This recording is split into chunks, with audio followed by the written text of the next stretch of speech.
kembali lagi dengan saya Atisa. Sebentar. Sebelum kita lanjut, saya lupa memperkenalkan diri. Saya Atisa dari kelas 10A, nomor absen 6. Oke, sekarang mari kita lanjut ke videonya. Di podcast Erudite. Hari ini saya ditemani oleh Kak Deril. Halo. Tak kenal makan tak sayang, jadi mungkin Kak Deril bisa berkenalan dahulu. Oke, baik. Selamat sore, pagi, siang, malam, dimanapun audiens berada. Kenalin, nama aku Deril. Aku dari kelas H3 dan di sini aku bakal berbincang sama Atisa di podcast apa tadi namanya? Erudite. Erudite gitu.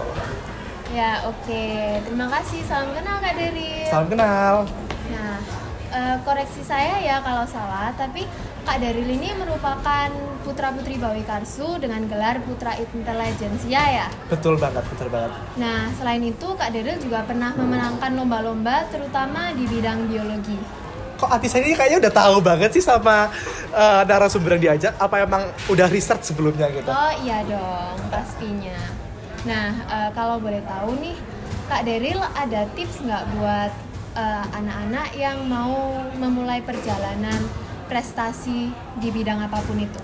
Oke. Pertanyaannya benar-benar sangat tertuju pada suatu hal kesuksesan ya, terutama ya. Karena gini, kayak di awal Atisa udah bilang, aku memulai ceritaku di SMA 3 salah satunya dengan ikut bagian sebagai putra putri Bawi Karsu dan mendapatkan gelar Putra Intelijensia Bawi Karsu 2022. Menurutku saran dan tips dari aku itu ikuti passionmu dan jangan takut buat memulai dan jangan pernah pengen atau ada kejanggalan di hati untuk takut gagal seperti itu. Karena menurut saya hal yang paling memotivasi diri saya untuk selalu ikut dalam berbagai kompetisi ataupun minat yang saya ingin capai itu adalah pengalaman yang ingin saya ambil dan juga segala macam manfaat yang ada di sana seperti itu. Oh gitu ya, keren sekali Kak. Nah, seperti yang tadi udah disampaikan kan perlu motivasi ya. Kira-kira hal apa aja yang memotivasi Kak Deril? Mungkin dari diri sendiri atau dari lingkungan Kak Deril? Oke, motivasi ya. Sebenarnya kayak aku ini orang yang cukup kompetitif terhadap diriku sendiri dan ambisius. Jadi aku pengen kayak kalau misalnya aku udah menggapai sesuatu itu kayak kayaknya aku bisa deh lebih dari itu, bisa deh ikut lagi dan terus menggali potensiku dengan berbagai kesempatan yang ada gitu. Untuk motivasiku sendiri sebenarnya cuman kayak aku harus terus mengolah potensiku biar aku jadi orang sukses. Karena kegagalan itu bisa aku lakukan sebanyak mungkin di masaku sekarang tapi enggak untuk nanti gitu. Kalau misalnya dari luar itu contoh dari orang tua saya, mama saya selalu bilang ke saya kalau misalnya kamu itu punya banyak potensi. Jadi jangan pernah dipendam sendiri, jangan pernah dibuat dirimu aja, tapi share buat orang-orang karena mama tahu bakal kamu itu orang yang bisa bersinar gitu. Wah, keren sekali ya Kak Deril ini teman-teman. Nah, kalau menurut Kak Deril sendiri, lingkungan kita bertumbuh itu berpengaruh seberapa banyak ke prestasi-prestasi yang kita capai? Oke, pertanyaannya bener-bener sangat keren banget sih menurutku. Soalnya gini, banyak banget kita lihat ya orang-orang yang ada di sekitar kita itu tumbuh dan mencapai titik dia sekarang itu berdasarkan latar belakangnya mereka masing-masing gitu kan. Jadi kalau menurutku itu sangat berpengaruh, dimana seperti yang udah bilang tadi ya, kayak kalau mamaku tuh selalu motivasi aku, papaku juga selalu mendukung. Even though kayak kadang-kadang aku sendiri merasa nggak ada penyemangat, mungkin dari diriku sendiri, dari teman-teman, tapi kayak orang-orang terdekat itulah yang membuat aku bisa bangkit. Dan menurutku lingkungan itu sangat-sangat berpengaruh agar kita bisa tumbuh lagi gitu. Wah, gitu ya. Ngomong-ngomong soal motivasi nih, zaman sekarang kayaknya banyak banget anak muda yang lagi hilang semangat.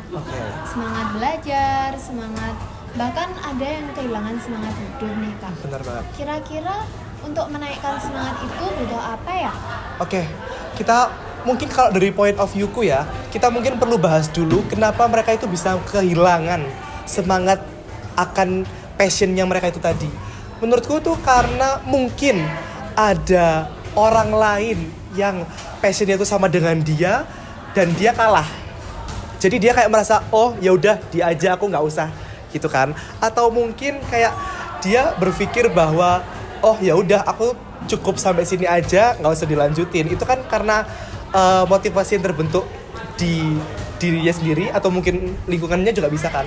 Jadi menurutku semua itu harus didasari pada semangat dan juga tekad dari masing-masing individu ataupun pribadi, karena perkembangan ataupun segala macam bentuk yang akan kita jalani nanti itu berdasarkan diri sendiri juga gitu.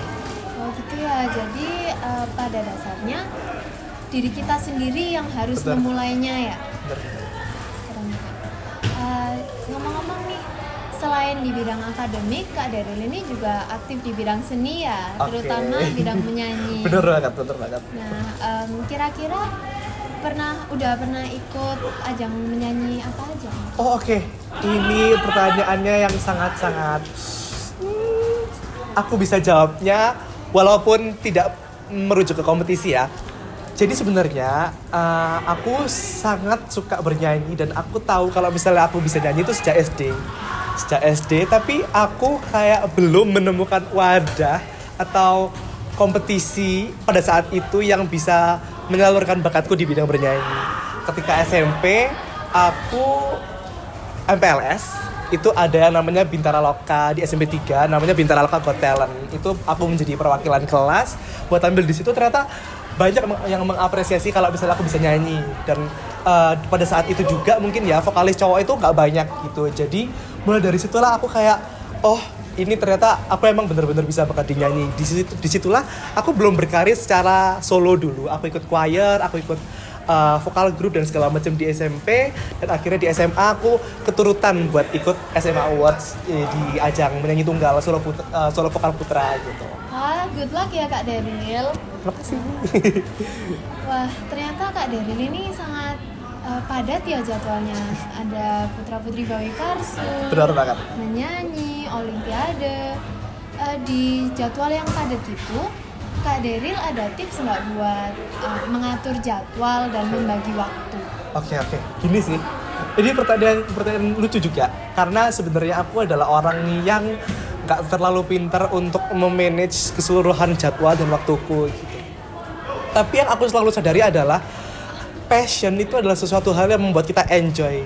Jadi kalaupun kita melakukan itu, kita nggak merasa terbebani. Contohnya kayak seni.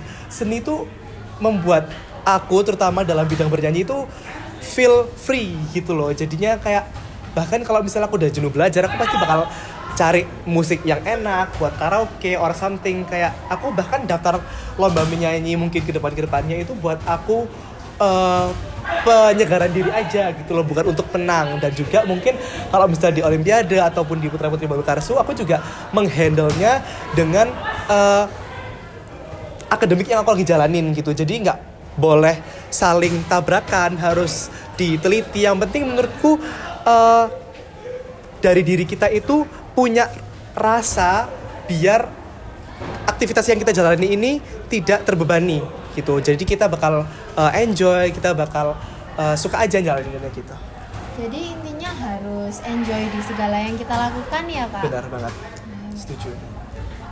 Kira-kira Kak Daryl sudah ada rencana tidak untuk kedepannya bagaimana? Mungkin dalam akademik, dalam bernyanyi? Oke, pertanyaannya menurutku sangat-sangat masih bisa ini ya, dinamis ya. Karena menurutku yang aku pengen tuju sekarang mungkin bisa suatu waktu aku berubah pikiran atau seperti apa gitu ya. Tapi untuk saat ini aku sangat tertuju pada dunia kedokteran atau di Fakultas Kedokteran FK.